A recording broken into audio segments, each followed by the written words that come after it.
Hi everyone, in front of me I've got a Galaxy Tab S9 FE and let me share with you how to reset camera settings on this device.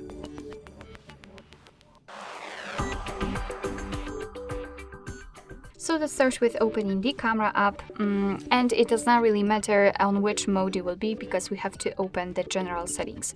Before we will do that, I hope that you can see the grid lines. I've applied them before I've started the recording on purpose actually, because I would like to show you the visual evidence that the reset option will work. So basically those lines should disappear.